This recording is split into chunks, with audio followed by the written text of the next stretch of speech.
Bonjour tout le monde. Pourquoi choisir l'auto-édition déjà? Alors c'est vrai que ça peut faire peur parce que on va devoir se gérer entièrement de la conception du livre en passant par l'écriture, la couverture, la mise en page, la distribution, les ventes, etc. Ça fait beaucoup de travail, ça peut faire peur. Par contre, il y a des avantages, de gros avantages que j'ai préférés aux maisons d'édition. Ça s'adresse à qui? Pourquoi choisir l'auto-édition? Alors déjà parce que vous êtes peut-être un auteur qui a sorti de son tiroir un vieux manuscrit, qui l'a retravaillé, qui s'est dit bon ça y est je me lance, je vais l'envoyer à une maison d'édition. Les maisons d'édition, ben faut pas se leurrer, elles ont énormément de manuscrits, ce qui veut dire que son manuscrit va finir sur une pile, la réponse va être très longue à nous parvenir. Si la réponse est rapide, déjà ça peut être un petit peu suspect, mais en tout cas voilà, ça peut mettre des mois voire des années avant d'avoir une réponse. Des fois, elles sont positives, ça se passe très bien. Je ne dénigre pas toutes les maisons d'édition, je n'en connais que certaines, donc voilà, c'est surtout un choix personnel, je ne veux pas dénigrer. Mais voilà, le temps passe, beaucoup de temps passe, on a une réponse positive, tant mieux, mais il faut voir avec quelle maison d'édition. On peut avoir aussi pas du tout, parce que certains ne prennent pas la peine de répondre, ou alors des réponses négatives. Donc, l'attente et la déception peuvent être une motivation pour se lancer dans l'auto-édition, parce que finalement, même s'il peut y avoir de mauvais livres qui sont auto-édités, il peut y en avoir aussi de très bons. Tout dépend du travail qu'on va faire derrière. Ce n'est pas parce qu'on est dans une maison d'édition que le livre doit être bon. La maison d'édition est censée être là pour nous aider, avec de vrais professionnels, mais ce n'est pas le cas de tout le monde. Il ne faut pas oublier qu'on est des auteurs inconnus, et que certaines maisons d'édition vont profiter de faire découvrir de nouveaux livres en croisant les doigts, mais est-ce qu'il y a un suivi derrière? Pas toujours. Donc ça peut s'adresser à ces personnes-là, ça peut s'adresser également aux personnes qui, comme moi, aiment gérer le contenu, la mise en page, la distribution, tout faire soi-même pour garder une liberté et surtout garder ses droits. Il faut savoir que quand on choisit une maison d'édition, on donne un petit peu ses droits. Les revenus sont faibles d'ailleurs. Un livre va coûter peut-être cher au lecteur, mais les revenus de l'auteur vont être très faibles. Ça varie d'une maison d'édition à l'autre, mais voilà, c'est plus ou moins la même chose. Si je parle de la mienne, je l'ai choisie parce que sur les 3 réponses que j'ai eues, c'était celle que j'ai préférée. Alors c'est vrai que j'ai eu de la chance entre guillemets parce que dès que j'ai déposé mon manuscrit sur une dizaine de maisons d'édition, 3 m'ont répondu. Une que j'ai refusée parce que c'était à compte d'auteur. Donc là, ça veut dire payer pour finalement quand même donner un petit peu ses droits. Enfin, c'était assez compliqué pour moi, je voulais pas me lancer là-dedans. Je voulais vraiment une maison d'édition à compte d'éditeur. Donc j'ai choisi entre deux. Une qui s'est présentée trop tard, j'avais déjà signé un contrat, et la première donc dans laquelle mon tome 1 est paru. Au début j'étais très satisfait, alors très heureux forcément, on reçoit une réponse, on dit ça y est, une maison d'édition on accepte, donc on est heureux. Les échanges étaient très bons. On a eu beaucoup de partage pour la couverture, ça a été difficile de faire une couverture qui me convenait vraiment, mais on s'est arrangé. Voilà, donc beaucoup de choses positives au départ. C'est par la suite ça s'est dégradé, parce que je reçois mon premier livre, alors déjà sans batte, sans bon à tirer, sans exemplaire épreuve, donc c'est-à-dire que n'importe qui pourra avoir mon livre avant moi. Mes livres n'ont pas de ristourne, ou très peu, donc je dois quasiment me les acheter pour les salons, et en plus, je n'ai pas choisi le prix. Pour un premier tome, le prix est élevé, je trouve, surtout que je suis inconnu encore comme auteur, et pourtant je touche une misère dessus. J'ai 13% des revenus, et encore, dites-vous que c'est déjà beaucoup comparé à certaines maisons d'édition. Donc voilà, donc ça a commencé à pas me plaire. Je remarque en lisant mon livre qu'il y a encore beaucoup de coquilles, la correction qu'ils ont fait était nulle, voire inexistante. Voilà, une maison d'édition pas terrible, mais je remarque que malheureusement c'est le cas de beaucoup quand on est de petits auteurs et qu'on ne peut pas prétendre à de meilleures maisons d'édition. Il en existe d'autres dont je sais que les auteurs sont contents, mais voilà, encore une fois, les revenus sont faibles, on ne choisit pas sa couverture, le contenu, en fait on donne son œuvre, les droits ne nous appartiennent plus vraiment. Donc bon, pourquoi pas, c'est un choix. Ceux qui choisissent ça, il n'y a pas de problème, hein, il peut y avoir aussi des avantages, mais me concernant, et concernant, je remarque de plus en plus de personnes sur internet, l'auto-édition donne envie. Donc je suis là pour en parler en détail. Les premières étapes. Première étape, bon, bien sûr, écrire son manuscrit, hein. Les petits conseils que je peux donner, c'est d'écrire, alors que ce soit chronologique ou pas, ça vous regarde, que vous fassiez un plan très détaillé ou laisser libre cours à votre imagination, c'est votre choix aussi. L'essentiel, c'est que voilà, il y ait des intrigues, de la cohérence, que ça tienne la route. Et ce qu'il faut se dire, c'est qu'une fois qu'on a écrit son chapitre, il faut surtout se relire, faire lire son chapitre avec des amis, de la famille, des bêta-lecteurs. Ensuite, corriger, prendre tous les avis, que ce soit des critiques qui peuvent faire mal des fois ou de bonnes choses à relever. Et ensuite, tout synthétiser, faire un chapitre qui nous semble correct.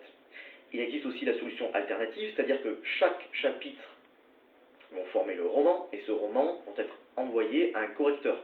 Soit un particulier que vous pouvez trouver sur internet ou que vous connaissez, soit une agence qui est payée pour faire ça. Donc voilà, tout dépend de vos moyens et tout dépend de votre entourage. Si vous avez de bonnes personnes qui vont vraiment vous aider ou si vous préférez passer par un professionnel. Encore une fois, c'est une question de choix. La liberté est quelque chose de très important et c'est ce que j'aime dans l'auto-édition. Une fois que ça c'est fait, vous avez votre manuscrit. Ce manuscrit, moi je conseille déjà de le mettre en page suivant la maquette qui va être utilisée pour faire votre livre, au bon format. Il existe plusieurs formats, le format standard, le format de poche, le grand format, c'est vous qui choisissez encore une fois, mais à savoir que la mise en page va avoir des critères suivant le format, c'est-à-dire que il y a l'endroit où les pages vont être collées, reliées, donc une marge plus grande, il va y avoir les marges pour les coupures, donc tout ça, ça va compter. Si vous faites une mise en page sur votre ordinateur tout simplement, en fiche A4, il va y avoir des décalages, il va falloir retravailler à nouveau. Donc contentez-vous d'écrire, tout simplement, et ensuite de mettre en page directement sur la maquette. Vous pouvez la télécharger, moi par exemple, je suis passé par Amazon KDP en choisissant le bon format. Une fois que ça c'est fait, il vous reste quelques étapes, numérotées forcément. Choisir votre mise en page si vous voulez mettre des lettrines en début de chapitre, des styles de police différents. Et puis voilà, une fois que la mise en page est faite, vous mettez votre manuscrit sur des plateformes en ligne telles que Amazon KDP, qu'est-ce qu'il y a, Bookellis, il y en a d'autres, ça c'est votre choix, vous choisissez aussi, il suffit de pianoter sur internet, je ne vais pas vous influencer. On va passer à la conception de la couverture. Alors la couverture, pareil, vous avez le choix entre passer par un professionnel, un graphiste, un illustrateur, tout dépend de vos revenus, tout dépend de la personne et tout dépend de ce que vous voulez. Plus de la photo, plus de l'illustration, des dessins si c'est un livre pour enfants, des dessins plus pour adultes, tout dépend. Vous avez de tout. Moi j'ai trouvé mon illustrateur sur internet, j'en suis ravi.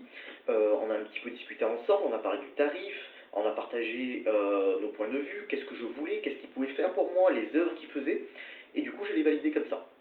Vous avez aussi la possibilité, si vous êtes très bon, de faire votre couverture vous-même, par une connaissance, ou bien d'en télécharger une gratuitement sur les sites de création. Amazon en propose par exemple. Voilà, il y a pour tout le monde. Moi je conseille de passer quand même par un illustrateur, un graphiste, pourquoi pas, pour avoir quelque chose de vraiment personnalisé et de détaillé, parce qu'il ne faut pas oublier que la couverture, c'est la boutique de votre livre.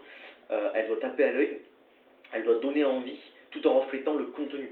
Donc quelqu'un qui va avoir un œil extérieur, ou une image déjà préenregistrée entre guillemets, est-ce qu'elle va vraiment refléter votre livre? J'en doute. Que si vous échangez avec un professionnel, vous allez pouvoir créer quelque chose qui vous corresponde, voir avec lui, faire des détails, être content et du coup faire quelque chose de joli. Pour les tranches de prix, je crois que le plus bas que j'ai vu c'était 100 ou 200 euros pour des graphistes avec quelque chose d'assez simple. Ça peut monter assez cher, plus de 600 euros.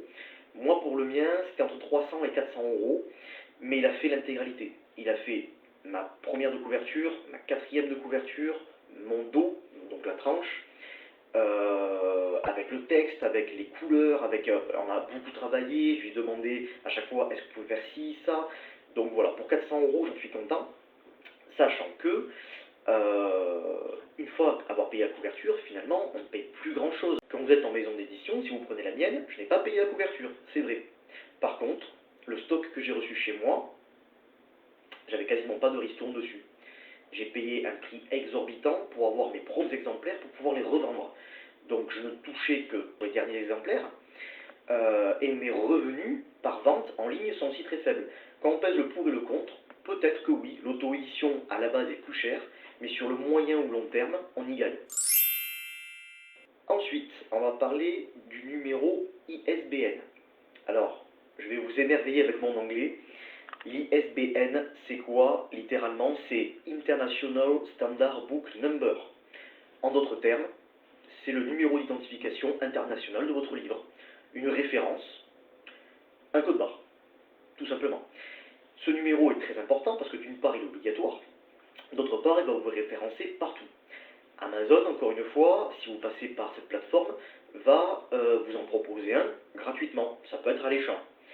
Le problème, c'est que du coup, vous dépendez d'Amazon. Vous ne pouvez vendre que sur cette plateforme. Si vous achetez votre propre numéro ISBN, vous pourrez le distribuer partout. Vous pouvez aller voir par exemple un libraire qui n'est pas contre l'auto-édition. Il va prendre votre œuvre, il va pouvoir la scanner, elle est enregistrée, vous pourrez voir avec lui pour les prix et la vendre. Vous pouvez aussi passer par d'autres plateformes de vente en ligne, donc c'est idéal d'avoir son propre numéro ISBN. Le coût n'est pas énorme, vous pouvez le faire dans l'urgence pour l'avoir rapidement, mais il n'y a pas trop d'intérêt. Si vous y prenez à l'avance, il va coûter dans les 33 euros. C'est 33,60 € il me semble. Donc ce n'est pas super cher, sachant que une fois que vous l'avez, c'est à vie. En plus, vous n'êtes pas obligé d'avoir terminé votre œuvre. Vous avez juste le titre et quelques informations à remplir. Pour les remplir, vous passez par l'AFNIL, l'Agence francophone pour la numérisation internationale du livre. Vous allez sur internet, vous tapez AFNIL, vous cherchez pour demander un numéro ISBN, il y a un petit formulaire très rapide à remplir, et sous 3 semaines, vous avez votre numéro qui vient dans votre boîte mail, tout simplement. Il y a une loi que je préfère vous lire quand même. Alors attendez, où est-ce que je l'ai mise? Voilà, c'est un décret numéro 81-1068 du 3 décembre 1981, pris pour l'application de la loi relative au prix du livre, et qui dit que le numéro ISBN doit figurer sur tous les exemplaires d'une même œuvre dans une même édition. En d'autres termes, si cette œuvre doit être modifiée, ça reste la même œuvre. Par contre, si vous changez d'édition, vous n'êtes plus en auto-édition, vous allez ailleurs, votre maison d'édition va avoir son propre numéro ISBN. Et également pour les autres œuvres. Vous décidez de faire le tome 2, elle aura aussi son numéro ISBN. Voilà. Pas si compliqué, si on fait un petit résumé, le numéro ISBN est un code barre qui est obligatoire, que vous pouvez avoir gratuitement, mais en distribuant que sur une seule plateforme de vente en ligne, ou alors que vous pouvez payer en remplissant un formulaire sur le site de l'AFNIL, AFNIL, et au prix seulement de 33 €. Protéger son œuvre. Juridiquement, on va parler d'empreinte de la personnalité de l'auteur. Qu'est-ce que ça veut dire? Je me suis renseigné. En fait, quand on protège son œuvre, il ne faut pas croire que c'est l'intégralité qui est protégée, à la virgule près. Ce n'est pas possible. Ce qu'on va protéger, c'est la tournure des phrases, les choix des mots, le déroulement de l'histoire, avec l'intrigue principale, on va dire, ou même les petites intrigues, mais je veux dire le plan, voilà. Ça va pas être tout. Les personnages sont protégés, l'histoire est protégée, mais voilà. Si quelqu'un écrit une histoire similaire en changeant tous les personnages, en changeant les noms, les endroits, etc., on ne peut pas pousser le bouchon trop loin. Ce qui va par contre être protégé, c'est votre histoire dans son gros titre. La personne n'a pas le droit de vous piquer l'histoire originale que vous avez eue, c'est-à-dire la trame complète, le plan complet. Les personnages ont des copyrights. De toute façon, c'est obligatoire. Si vous ne protégez pas votre œuvre, n'importe qui va pouvoir la prendre, aller dans une maison d'édition, et là, vous serez en tort, vous n'aurez plus aucun droit. Pour la protéger, comment on fait? Alors, plusieurs méthodes. Le plus simple, et qui est totalement gratuit, c'est tout simplement, vous vous envoyez par mail, sur votre propre adresse mail, votre manuscrit. Ça repose sur le principe d'antériorité. C'est-à-dire que vous pouvez prouver qu'à telle date, telle heure, vous détenez déjà ce manuscrit. Tandis que la personne qui pourrait vous le voler ne l'a pas, cette preuve. Donc ça peut être une méthode très simple, gratuite, de prouver que vous êtes bien l'auteur. Toutefois, voilà, c'est assez léger. De nos jours, il faut faire gaffe. Il y a la méthode par mail, il y a la méthode par recommandé. Là, c'est un petit peu mieux. Vous payez que le recommandé, finalement, et vous précisez que vous avez bien reçu votre livre dans votre boîte aux lettres. Vous n'ouvrez pas, parce que ça sera ouvert seulement dans les tribunaux, si jamais quelqu'un doit porter plainte ou vous-même. Il y a deux autres méthodes. La méthode du notaire, ou bien, comment ça s'appelle? Il y a le notaire, mais il y a aussi l'huissier de justice, pardon, cherchez le mot. Donc en tout cas, les deux, ce sont des officiels ministériels que vous payez à prix fort. Je crois que c'est entre 200 et 300 euros, il me semble. Là, par contre, la protection est optimale. J'y avais pensé, mais finalement, il existe quelque chose, et bien, qu'on n'en parle pas beaucoup, mais qui est très important et très efficace. Vous le voyez, si vous prenez des livres, vous avez un petit C dans un cercle, ce sont les copyrights. Comment on fait pour obtenir des copyrights? Il y a plusieurs façons, et moi je suis passé par Copyright France. C'est un site internet. Copyright France est un leader sur le marché européen. Il protège votre œuvre à vie, et même après, je crois que c'est plus de 70 ans après la mort, sauf s'il y a cession des droits. Donc tout ça c'est très intéressant. Le prix est de seulement 19 euros. Vous avez aussi une assistance juridique. Et voilà, ça a du poids si jamais on vole votre œuvre. Et vous avez la mention copyright de marquer sur votre livre, avec également tout droit réservé, etc. Tout ça n'est pas cher, très bien protégé et très rapide à faire en ligne. Vous téléchargez votre manuscrit une fois bien terminé, vous l'envoyez, vous avez le retour, c'est scellé. Voilà. Il faut savoir que quand son œuvre est terminée, il y a un dépôt légal. Un dépôt légal, c'est quoi? C'est une preuve comme quoi votre livre a été déposé tel mois, telle année. Si vous sortez votre livre en imaginant fin juillet, et que le dépôt légal ne correspond pas à juillet, ben, finalement, c'est un petit peu illégal. C'est donc une obligation qui peut vous faire encourir une amende de 75 000 euros, selon l'article L133-1 du Code du patrimoine. Alors comment faire? C'est tout simple. Vous allez sur le site de la Bibliothèque nationale de France, BNF, vous remplissez un formulaire. Je vais vous dire exactement comment le remplir, j'ai eu un petit peu de mal au début, je me suis bien renseigné, j'ai tout synthétisé et je vais vous en faire part. Donc la BNF va vous demander de leur envoyer un manuscrit terminé, mais aussi mise en libre de la façon dont il sera vendu. En d'autres termes, vous avez déjà publié votre livre. C'est particulier, mais c'est comme ça. C'est pour ça que je conseille d'envoyer votre livre en début ou maximum en milieu de mois pour que la Bibliothèque nationale puisse valider le même mois. Votre livre est paru. Les gens peuvent l'acheter. Vous recevez votre exemplaire auteur. Alors attention, pas l'exemplaire épreuve, le BAT, le vrai exemplaire comme il sera vendu. Celui-ci sera envoyé à la Bibliothèque nationale de France par voie postale avec le formulaire. C'est pour ça qu'il faut que le mois corresponde, le temps que ça voyage jusqu'à chez vous, puis jusqu'à la bibliothèque, puis jusqu'à la validation. Très important, un exemplaire à leur donner avec 3 formulaires. C'est le même, mais il faut qu'il soit en 3 exemplaires. Je vais vous dire comment le remplir. Voilà. Le bloc A correspond à l'identification du déposant, c'est-à-dire les coordonnées de l'auteur, vos vraies coordonnées. Vous les donnez, mais ce sont des coordonnées qui sont protégées, ne sont pas divulguées. Le bloc B, c'est le descriptif du document déposé. Alors attention, il faut avoir le numéro ISBN avant, forcément, parce que votre livre est déjà fait, et quand vous en êtes à cette étape, tout est censé être fait.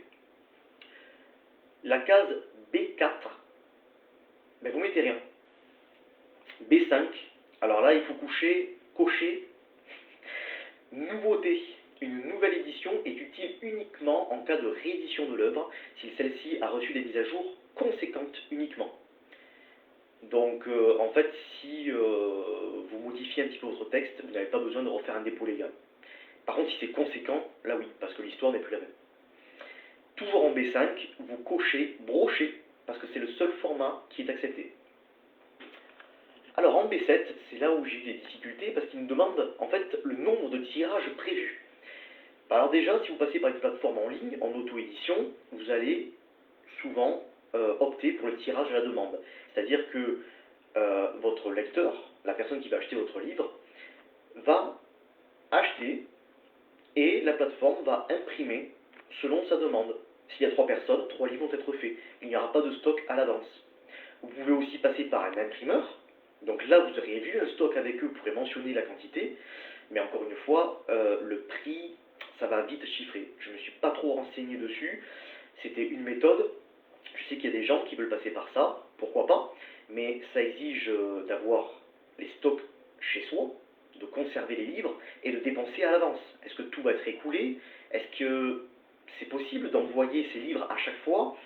Moi je pense que ce que proposent les plateformes en ligne correspondent, hein. Ils font quelque chose de correct, de bonne coupure de livres, les tranches sont bien coupées, les bordures sont respectées, c'est eux-mêmes qui envoient le livre, donc le lecteur est vraiment indépendant, et c'est gratuit. On ne paye finalement que le prix d'impression lorsqu'il y a une demande d'achat. Donc du coup, vous mettez dessus, c'est un petit peu ce que vous voulez, ça n'a pas vraiment d'importance. L'essentiel, c'est qu'il y ait la mention tirage à la demande qui soit stipulée, avec, par exemple, vous avez marqué 100. Je pense que c'est un minimum qui paraît vraisemblable. Plus, pourquoi pas, mais ça n'a pas vraiment d'importance. Donc voilà, en d'autres termes, vous marquez tirage à la demande, vous marquez 100, ça suffit. Il n'y a aucun danger là-dessus. Alors, toujours en B7, la catégorie date de mise à disposition du public, finalement il faut indiquer la date de mise en ligne. Donc dès que votre livre est paru sur les plateformes en ligne, il va y avoir la date, vous marquez celle-ci. Pour le formulaire, quand vous l'aurez en main, vous aurez leur adresse dessus. Au cas où, je préfère vous la donner en plus, c'est indiqué sur le document, mais là voilà, c'est Bibliothèque nationale de France, dépôt légal, livre, Quai, QUAI, François Mauriac, MAURIAC, 75 706, Paris, CEDEX 13. Voilà, vous envoyez donc votre livre, le formulaire en 3 exemplaires, vous attendez, le dépôt légal est validé, et vous êtes en règle. En parlant de dépôt légal, sachez qu'il y a également des mentions légales qui doivent paraître sur votre livre. Je vais prendre le mien pour vous les dire directement. Alors, les mentions. Sur ma première page, donc là où il y a les faux titres, là où on fait les dédicaces, vous tournez et en tête du livre doivent apparaître ces mentions légales. Elles sont donc obligatoires. La première, c'est les copyrights, pour bien préciser. En gros, si vous marquez chez vous, dans votre maison, attention aux chiens méchants, et bien là c'est pareil, attention aux livres protégés. Donc le copyright, avec l'année du livre et votre nom de plume, d'auteur. En dessous, tout droit réservé, et si vous êtes en auto-édition, vous devez le stipuler. Auto-édition, point. Le numéro ISBN, même s'il paraît sur votre code barre de livre, il doit aussi apparaître dans les mentions légales. ISBN, 2 points, et vous marquez le numéro que la CNIL vous aura donné. Ensuite vient le dépôt légal, dont on parlait tout à l'heure, avec le mois et l'année. Le prix doit être mentionné, et sur la 4e de couverture, et sur cette page-ci, la mention impression à la demande doit être écrite. Si ce n'est pas une impression à la demande, que ça vient par un imprimeur, vous devez le préciser. Si vous passez par une plateforme en ligne, vous ne faites rien, ils s'en occuperont automatiquement. Tant que j'y suis, sachez que si vous passez en version numérique, pour le dépôt légal, vous n'avez rien à faire. Et enfin, l'illustration. Le nom de la personne qui a fait l'illustration de votre couverture. Et pourquoi pas, moi je l'ai mis, il vaut mieux d'ailleurs quand c'est certifié, avertir son public s'il y a des scènes qui peuvent être choquantes. Moi par exemple, vous voyez, pour mon tome 2, j'ai marqué « Ce roman contient des scènes violentes et, entre guillemets, érotiques. Il vise un public averti et ne convient donc pas aux adolescents de moins de 16 ans. » C'est une mise en garde, je pense qu'il vaut mieux, parce que si des personnes ont dit « Oui, mon enfant, enfin mon jeune a lu ce livre, il a été choqué », il vaut mieux prévenir, comme ça vous êtes protégé, quoi. On va parler maintenant rapidement de la distribution. Donc certains ont peur de tout ça, parce que c'est vrai que si on reprend depuis le début, il faut façonner son livre entièrement, donc l'avoir écrit, le mettre en page, parler avec des professionnels, des correcteurs, des illustrateurs, faire des démarches administratives, payer son numéro ISBN, envoyer à la Bibliothèque nationale de France, avoir ses copyrights. Ça fait pas mal de choses qui finalement sont simples, hein, mais ça peut faire peur, parce qu'une fois que c'est fait, on se dit oui, mais et alors les maisons d'édition, normalement c'est leur boulot de nous suivre, de nous proposer des salons par exemple. Eh bien, je réponds pas forcément. Tout dépend encore une fois de la maison d'édition. Moi je sais que je ne suis pas du tout assisté, je me débrouille tout seul. Certains sont assistés, ils ont même des ristournes sur leurs livres, mais dans tous les cas les revenus sont faibles. Donc oui, ça peut faire peur, mais en même temps sachez qu'une maison d'édition, suivant laquelle vous aurez choisi, ben, elle ne va pas forcément vous assister tout le temps. Le mieux dans la vie, de toute façon, que ce soit pour les livres ou n'importe quoi, c'est toujours de se débrouiller, d'être maître de son œuvre finalement.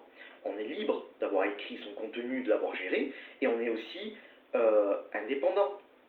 On se gère soi-même. Rien ne nous empêche de faire des démarches auprès de magasins Cultura, de librairies, d'événements, de salons littéraires.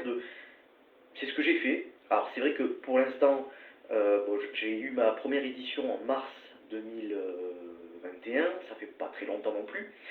J'ai eu l'occasion de faire un petit salon virtuel, 2 salons réels.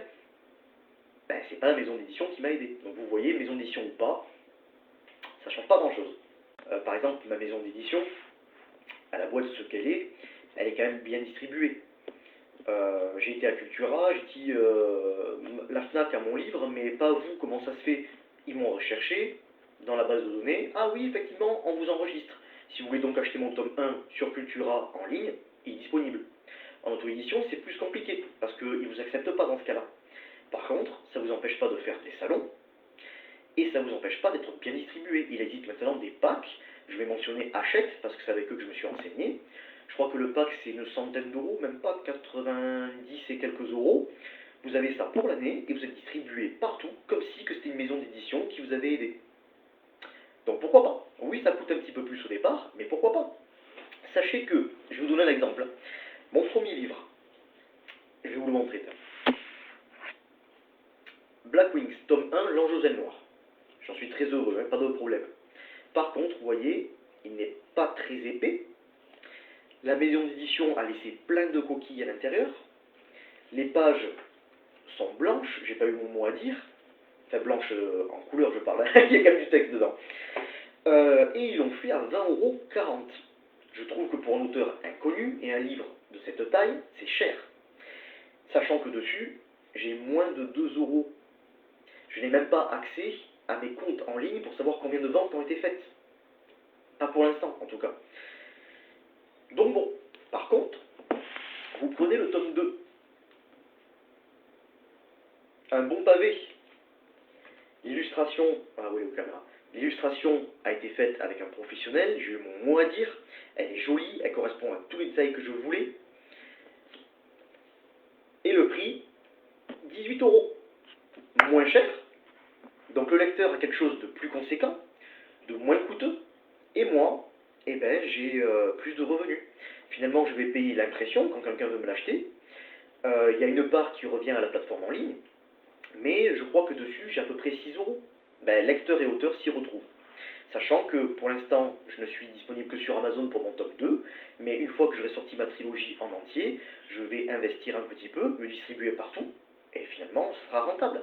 Je vais vous montrer donc le tome 1. Par exemple, si vous prenez une page blanche, très simple. Attendez. Vous voyez, c'est très simple. Et il n'y a que le contenu de mon texte, rien de plus. J'en suis heureux, parce que c'est mon premier, c'est mon bébé. Hein. Mais regardez pour la suite, par exemple. Hop. Les pages sont en couleur crème, un peu plus agréable pour le livre. Ah là, j'arrive pas à montrer. Il y a une lettrine, une mise en page avec un texte aéré, et dedans, j'ai pu mettre tout ce que je voulais. J'ai mon logo d'auteur, j'ai une table des matières, mes en-têtes aussi, je ne sais pas si vous voyez, j'ai pu mettre des en-têtes avec les chapitres qui correspondent. J'ai également une petite information sur moi, raconter un petit peu ma vie. J'ai un QR code pour que vous puissiez me retrouver sur Facebook. J'ai des informations sur les autres œuvres qui sont déjà parues. Et également les dons que je fais à la Ligue contre le cancer. Voilà, tout ça, c'est des informations que j'ai pu faire moi-même librement. Le tome 1, le tome 2, je suis très heureux et très fier des deux. Le problème, c'est que suivi par la maison d'édition, il est plus cher, il a des coquilles. Finalement, quand j'achète mes œuvres, elles sont coûteuses, alors qu'ici, elles sont moins chères, le livre est moins cher, j'ai plus de revenus. Je me suis vraiment éclaté à le faire. Pour moi, il n'y a pas photo. Alors, je ne dénigre pas la maison d'édition. Si vous voulez passer par là, il n'y a pas de problème, hein. C'est votre choix, tant que vous lisez bien le contrat, que vous faites attention, vous êtes sûr de vous. Mais voilà, pour conserver ses droits, vraiment tout gérer, l'auto-édition est une bonne alternative. Une dernière chose, c'est vrai qu'on n'a pas envie d'en parler de ça, mais on est obligé. Il faut bien déclarer ses revenus. Donc que vous touchiez 1 euro ou plusieurs milliers d'euros, il faut bien les déclarer. J'ai appris récemment qu'il y avait eu une réforme en 2020. Maintenant, le statut d'artiste-auteur est reconnu. Et c'est très simple, hein, en fait, hein, il n'y a plus besoin de créer une micro-entreprise.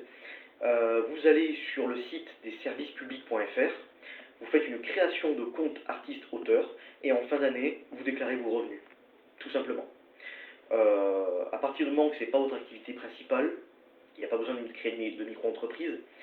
Si vous êtes au chômage, vous pouvez tout à fait cumuler vos aides, il n'y a pas de problème, c'est pas comme si c'était un vrai métier, entre guillemets, mais voilà, votre statut peut exister, et vous déclarez légalement vos revenus. Comme ça, il n'y aura pas de problème avec le fisc. Maison d'édition ou auto-édition, l'essentiel c'est que votre œuvre plaise à vous et à vos lecteurs. Si vous avez pris du plaisir à l'écrire, si vos lecteurs aiment votre histoire, ben vous avez gagné. En dehors de l'argent, en dehors de la maison d'édition ou l'auto-édition, vous avez gagné à partir du moment que votre livre est partagé. C'est une joie incroyable quand vous écrivez quelque chose qui vous tient à cœur, que quelqu'un vous dit « Ah mais j'ai adoré votre histoire », surtout quand c'est quelqu'un que vous ne connaissez pas. C'est merveilleux. J'espère que ça vous aura aidé. Et puis si vous avez des questions, n'hésitez pas en commentaire sur ma page d'auteur, sur mon groupe Passion Fantasy. Voilà, on se retrouve bientôt. Moi je vous souhaite bon courage, perdez pas espoir, vivez votre passion, ça vous le rend bien.